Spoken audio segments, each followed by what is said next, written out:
آج صبح مصر بیٹے کے تعلق سے جو ہے وہ خدا کے کلام میں سے لوکا کی انجیل اس کا 15واں باب اور اس کی 11ویں آیت سے لے کر 24ویں آیت تک ہم اس بات پر غور کریں گے۔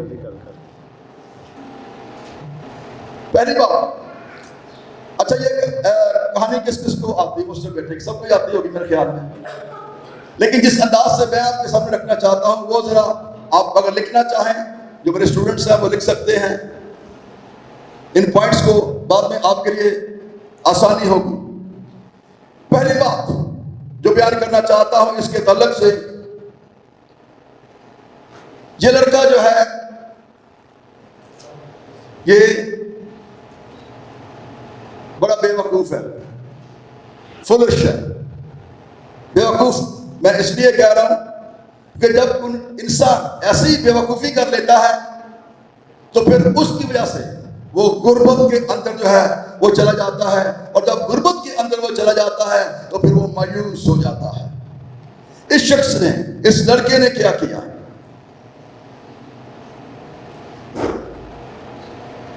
لیکن اس سے پہلے میں بتاؤں کہ ایک آدمی تھا، اس کے 2 بیٹے تھے، ایک بڑا بیٹا اور ایک چھوٹا بیٹا۔ اگلی مرتبہ اگر خداوند کی مرضی ہوئی تو آج صرف ایک بیٹے کے تعلق سے بتاؤں گا، چھوٹے بیٹے کے تعلق سے، چھوٹے بیٹے کا کریکٹر، اور پھر ایپیسوڈ 2 میں یا دوسرے لیکچر کے اندر جو ہے وہ بڑے بیٹے کے تعلق سے جو ہے وہ ہم خداوند کے کلام مقدس میں سے سیکھیں گے۔ چھوٹا بیٹا اپنے باپ سے کیا کہتا ہے؟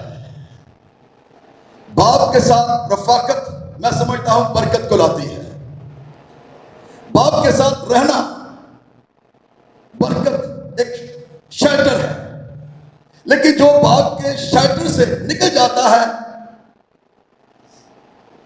اس تعلق سے ہٹ جاتا ہے، اس کی زندگی کے اندر پریشانیاں جو ہیں وہ آنا شروع ہو جاتی ہیں۔ بڑے دھیان سے آج یہ کلام سنیے گا،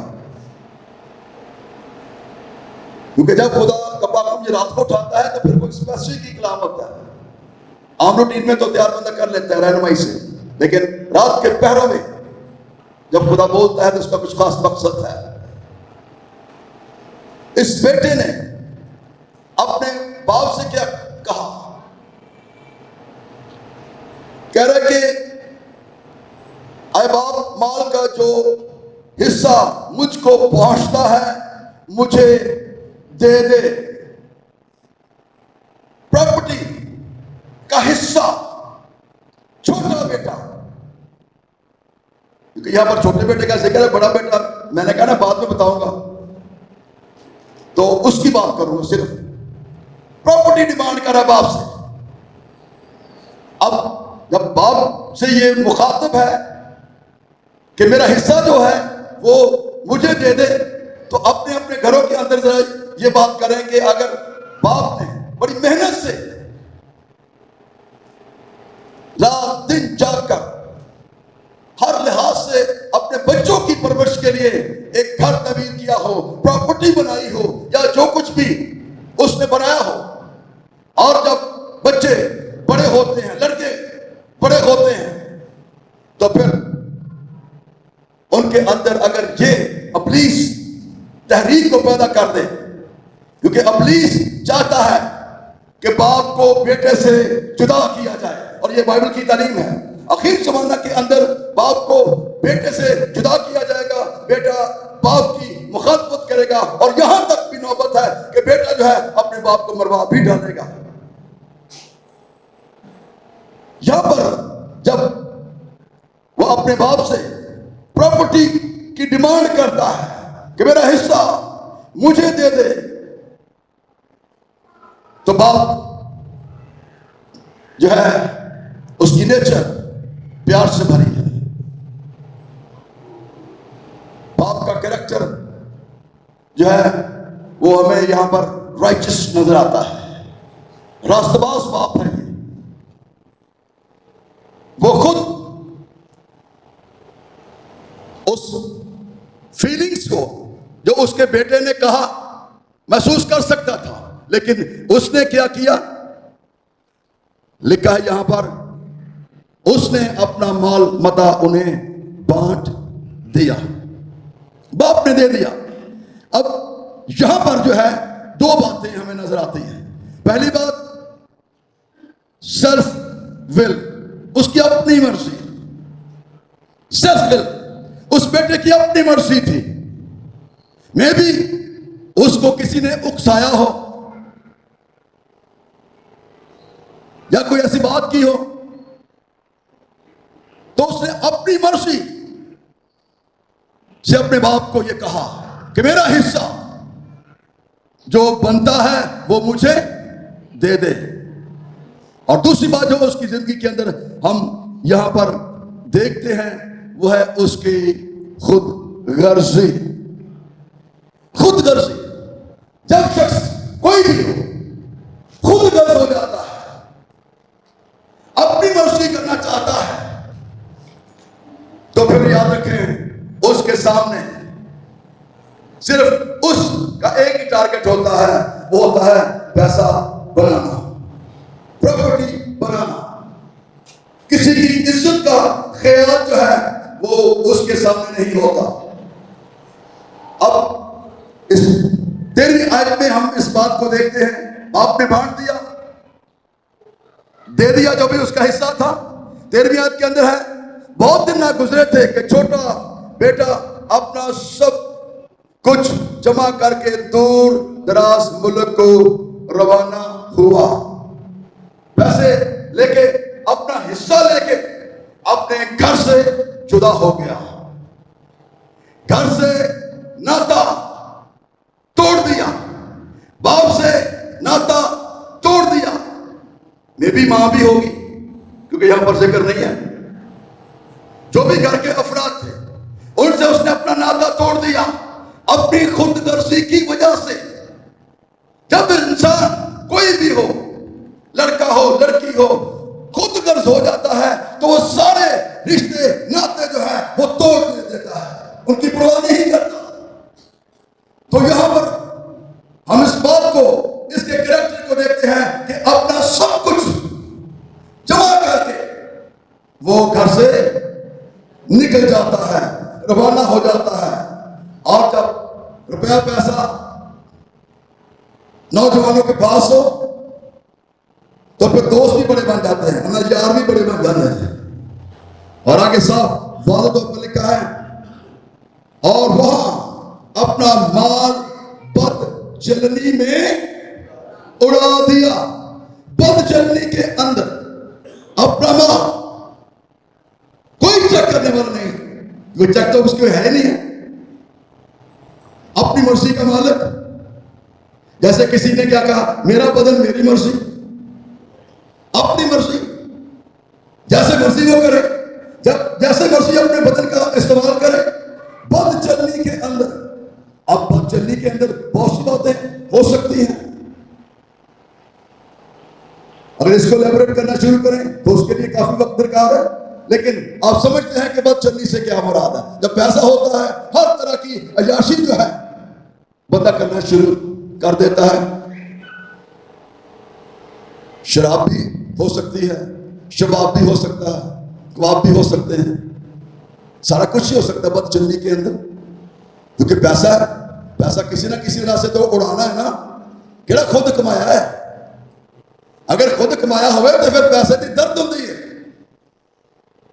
باپ کے پیسے کو لٹانا بیٹے کے لیے جو ہے اتنی درد کی بات نہیں، کیونکہ اس کو تو مفت میں مل گیا ہے، اور اس مفت کا پیسہ جو باپ نے محنت کر کر کے کمایا ہے، بھوکوں سے رہ رہ کر کمایا، پراپرٹی بنائی، اس نے اس سارے پیسے کو لے کر جو ہے وہ بد چلنی میں اڑا دیا ہے۔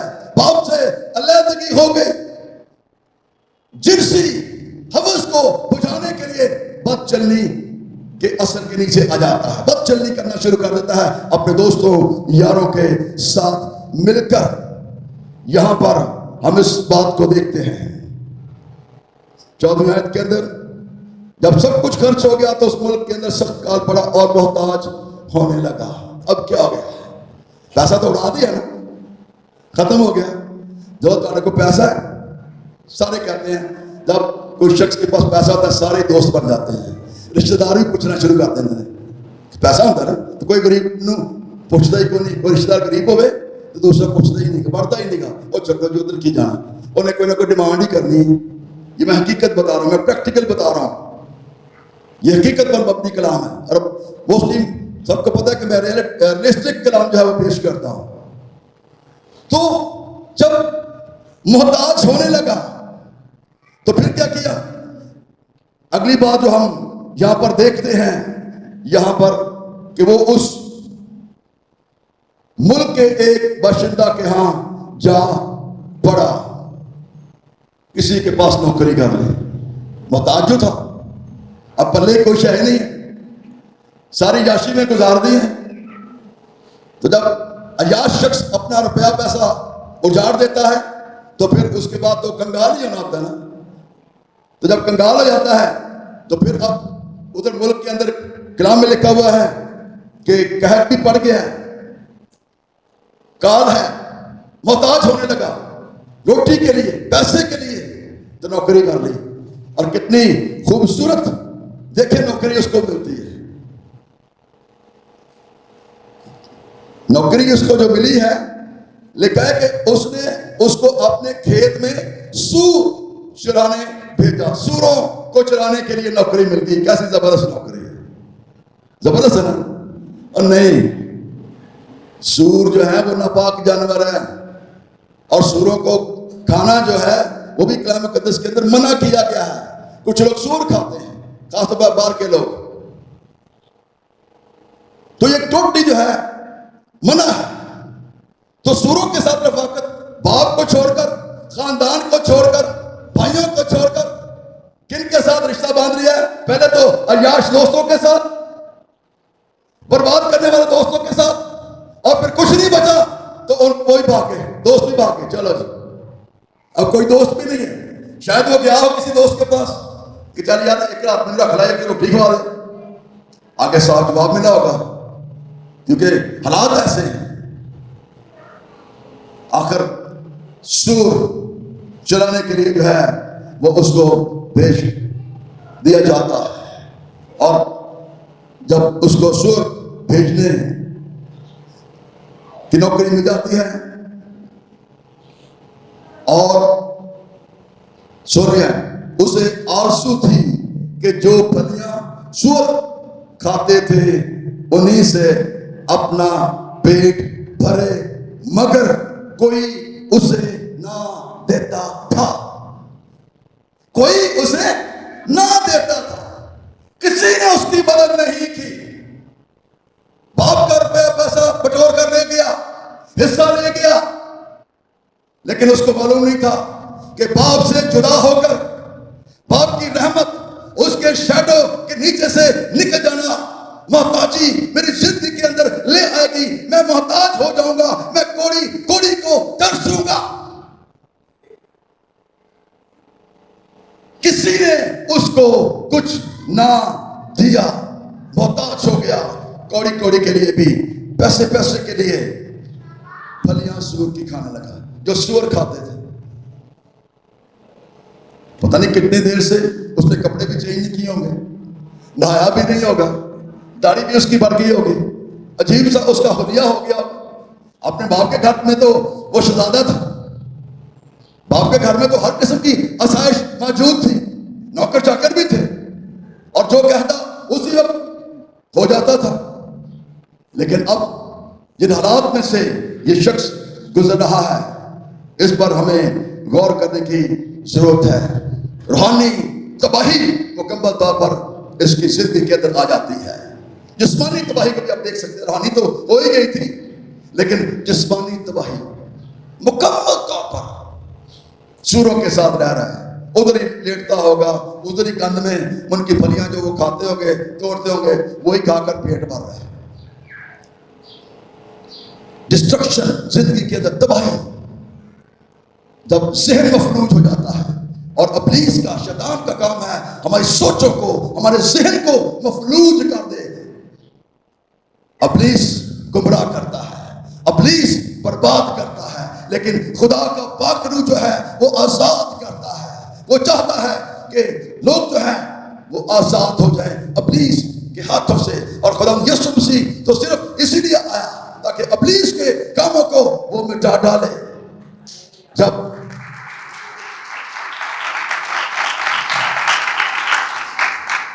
سور کی پھلیاں جو ہیں وہ کھا رہے ہیں, ذلت, یہ ذلت کی زندگی ہے, عزت کی زندگی نہیں ہے. ذلت کی زندگی وہ گزار رہا ہے. ذلیل ہو, کوئی گرتا نہیں ہے, کوئی پوچھتا نہیں ہے, باپ کے ساتھ ہم تک ویسے ہی توڑ دیا ہے. تو ہم جب اس بات کو دیکھتے ہیں تو پھر ہمیں بھی ایک لمحہ کے لیے اپنی زندگی پر غور کرنے کی ضرورت ہے. نوجوانوں, آپ کے لیے خصوصی طور پر مجھے نہیں پتا کہ کس گھر کے اندر کس نوجوان کے لیے خدا کا پاک روح کلام کر رہا ہے, لیکن میں یہ جانتا ہوں کہ خدا اس سے پیار کرتا ہے. میں یہ جانتا ہوں خدا چاہتا ہے وہ اس زندگی سے باہر نکل آئے. خدا یہ چاہتا ہے ذلت کی زندگی سے باہر نکلو اور بھوکو مرنے لگا, فاقہ کشی آ جاتی ہے. آگے یہ تو سٹیپس تھے اس کے ڈاؤنورڈ. باپ کے پاس عیش کر رہا ہے, باپ کے گھر سے نکلا, بستی کی طرف آنا شروع ہو گیا. گراوٹ آ گئی زندگی کے اندر. ایک وقت تھا دولت مند تھا, پیسے تھے, سب کچھ تھے, اور ایک وقت آ گیا سب کچھ ختم ہو گیا, ذلیل ہو گیا. کس کی وجہ سے؟ باپ سے علیحدگی کی وجہ سے, باپ کو چھوڑنے کی وجہ سے. جنسی اپنے خواہش کو پورا کرنے کے لیے, شہوت کو پورا کرنے کے لیے اس نے اپنا سارا پیسہ جو ہے برباد کر دیا, تباہ ہو گیا, بھوکوں مرنے لگا. اب جب یہ حالت اس کی آ گئی, آپ دیکھیں ہوتا کیا ہے. اب یہاں پر لیٹا ہوا دھوپ میں سوروں کے ساتھ رام یہاں پر ایک ایسا دنیا ہے. پھر اس نے ہوش میں آ کر کہا, اب اس کو ہوش آیا,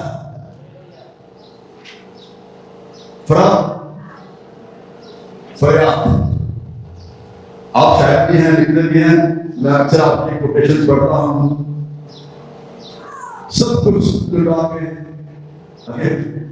ہوش میں آئے تو کیا ہوا, سب کچھ لٹا کے ہوش میں آئے تو کیا ہوا.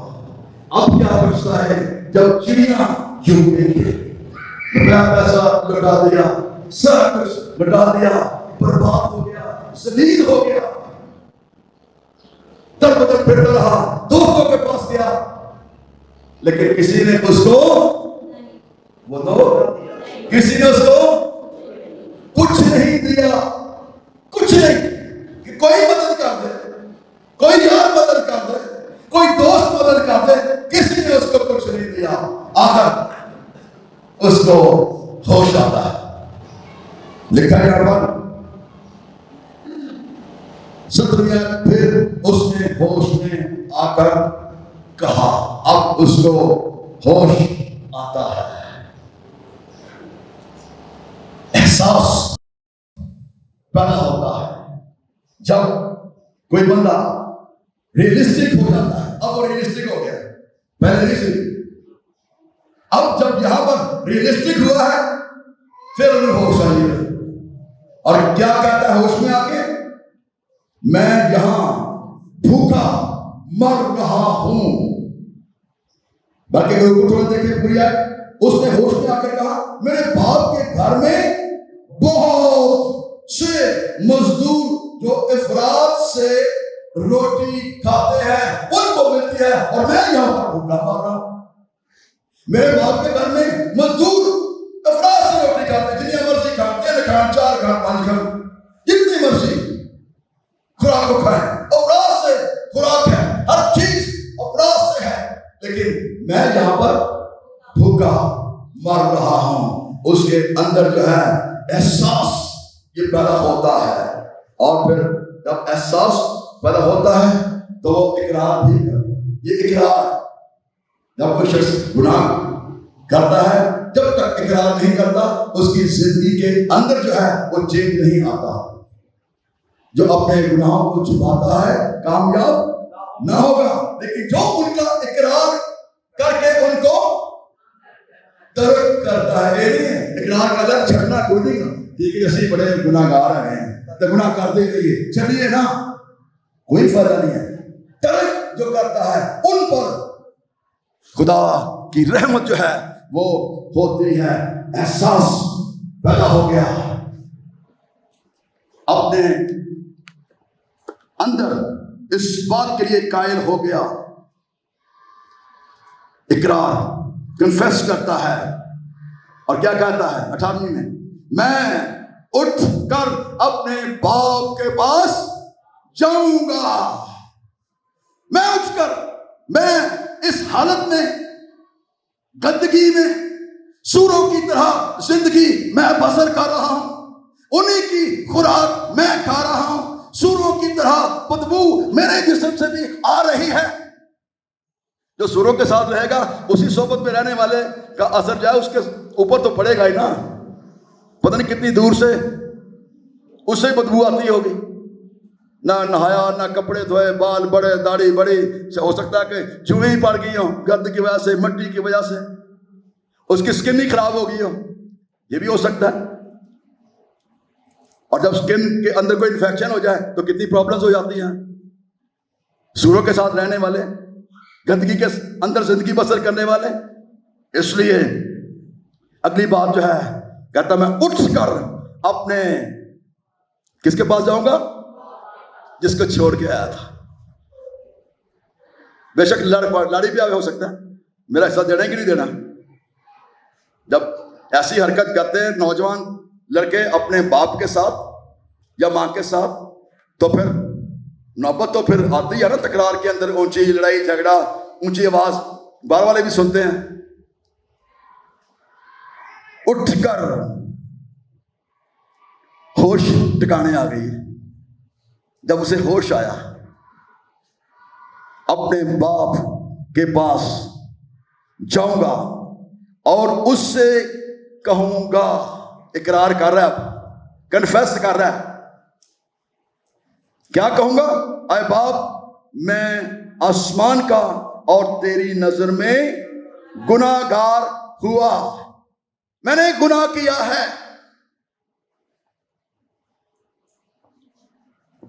آگے، مجھے اپنے مزدوروں جیسا کر لے، مجھے مزدور ہی رکھ لے، میں ابھی گیا نہیں ہے تو چینج تو اندر آتی ہے نا۔ میں نے اکثر ہی بولا ہے کہ تبدیلی اندر سے آتی ہے، باہر سے نہیں آتی۔ تبدیلی اس کے اندر آ گئی ہے مجھ سے بیٹے کے۔ جب اندر تبدیلی آئی ہے ہوش میں آ گیا ہے، جب اندر تبدیلی آئی ہے اٹھ کر بیٹھ گیا ہے کہ میرے باپ کے گھر میں بہت سے مزدور ہیں، افراد سے روٹی کھاتے ہیں، میں اپنے باپ کے گھر جاؤں گا اور اس سے کہوں گا، باپ، میں آسمان اور تیری نظر میں گناہ گار ہوں۔ گناہ گار، اقرار، میں گناہ گار ہوں، اقرار کرتا ہے، ہوا گناہ کا اقرار۔ جب تک ہم اس بات کا اقرار نہیں کرتے کہ میں گناہ گار ہوں، میں تو راست باز ہوں، میں تو پاک ہوں، ہم کبھی بھی برکت حاصل نہیں کر سکتے۔ آگے، بس وہ اٹھ کر، ایکشن، وہ اٹھ کر اپنے باپ کے پاس گیا۔ جب باپ کے پاس جاتا ہے تو باپ کی محبت دیکھیں، باپ کو دکھ دے کے گیا ہے۔ باپ پتہ نہیں بیچارہ اندر ہی اندر کتنا روتا ہوگا، آنسو بہاتا ہوگا۔ باپ کی تڑپ، باپ کی محبت، جب بیٹے جو بیاہ نہیں ہوتے، جب ان کی شادیاں ہو جاتی ہیں، ان کے بچے پیدا ہوتے ہیں، تو پھر اس محبت کا پتہ چلتا ہے۔ اور یاد رکھو، جیسا کرو گے بولو ویسا بھرو گے. یہ اصول پکا جے اس دنیا دے اتنے ہی. اگر باپ دے نال بدتمیزی کرو گے تواڈے بچے اٹھ کے تواڈے نال بدتمیزی کریں گے.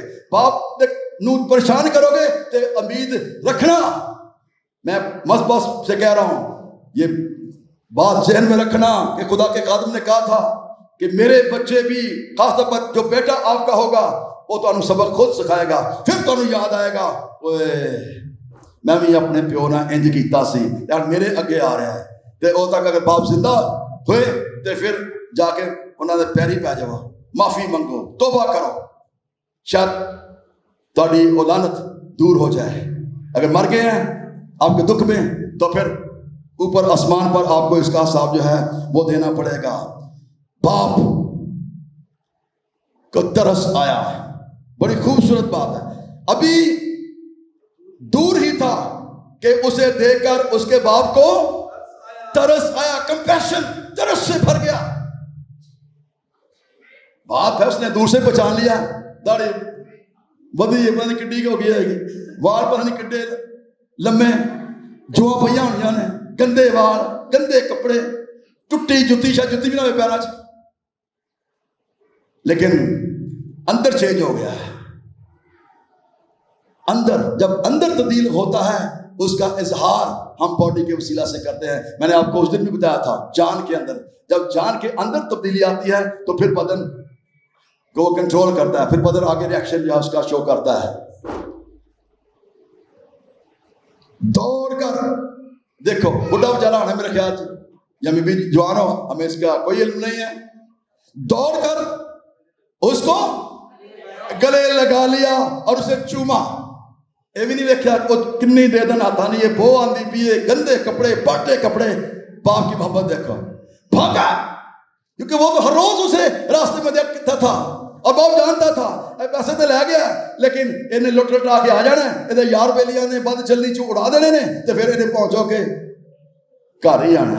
بیٹے نے اس سے کہا، اب بیٹا پھر اظہار کر رہا ہے، اقرار کر رہا ہے، اے باپ میں آسمان کا اور تیری نظر میں گناہ گار ہوں، توبہ کرتا ہے.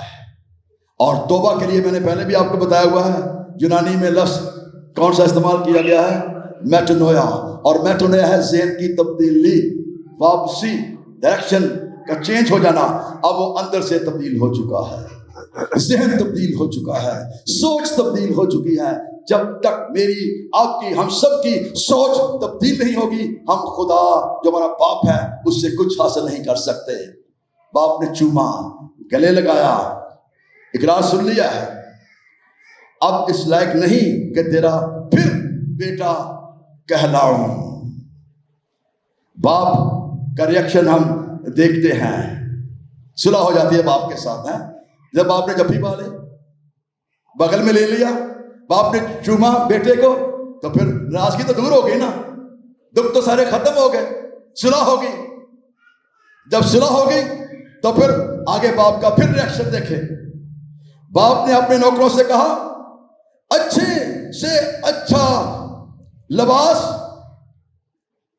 جلد نکال کر اسے پہناؤ، ڈیلے نہیں ہونی، فوراً ایٹ ونس جو ہے وہ اس کو اچھے سے اچھا لباس جو ہے وہ پہناؤ اور اس کے ہاتھ میں انگوٹھی اور پاؤں میں جوتی پہناؤ اور پلے ہوئے بچڑے کو لا کر ذبح کرو تاکہ ہم کھائیں اور خوشی منائیں. ہم کھائیں اور خوشی منائیں. ری کلوتھنگ،